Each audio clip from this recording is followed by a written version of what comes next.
சாராயத்தை குடித்துவிட்டு பெண்களுடன் நடனம் ஆடிவிட்டு 100 பேரை அழிப்பது போல் ஷோ காட்டுபவர்கள் எல்லாம் அரசியலுக்கு வந்து என்ன செய்ய போகிறார்கள் என விஜயை மறைமுகமாக சாடியுள்ள KP முனுசாமி ஏழை மக்களின் உணர்வுகளை அறிந்து கொண்டு அவர்களுக்காக போராடக்கூடிய சிந்தனை உள்ள தலைவன் தான் கட்சி நடத்த வேண்டும் என தெரிவித்துள்ளார்.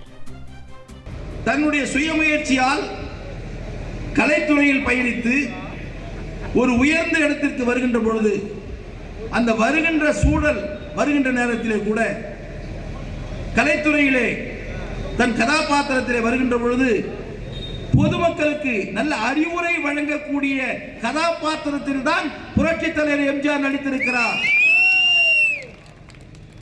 குடித்துவிட்டு கும்மாளம் போட்டு பாத்திரத்தில் அவர் நடித்தது வரலாறு கிடையாது. குடித்தவனை கண்டித்து அவனை திருத்துகின்ற கதாபாத்திரத்தில் தான் புரட்சித் தலைவர் எம்ஜிஆர் நடித்திருக்கிறார்.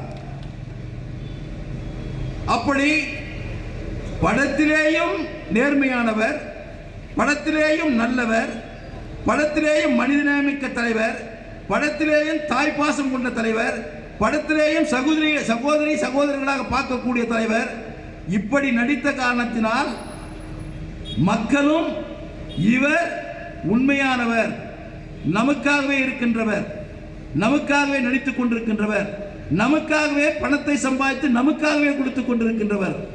எந்த நடிகனாவது கொடுத்திருக்காங்களா? அந்த நடிகர் எங்க? இப்ப இருக்கிற நடிகர்கள் எங்க? இங்க புகிற நடிகர்கள் உடனே பாட்டில் ஓபன் பண்ணிடுவான், சாராயத்தை குடிச்சுவான், 4 பொண்ணுங்களோட டான்ஸ் போடுவான், 100 பேர் அடிக்கிற மாதிரி ஷோ காட்டுவான். அவங்கெல்லாம் அரசியலுக்கு வந்து என்னத்தை பண்ண போறாங்க? மக்களை நேசிக்கக்கூடிய தலைவன் வர வேண்டும். அவர் எந்த தொழில் இருக்கிறாங்கன்றது முக்கியம் இல்லை.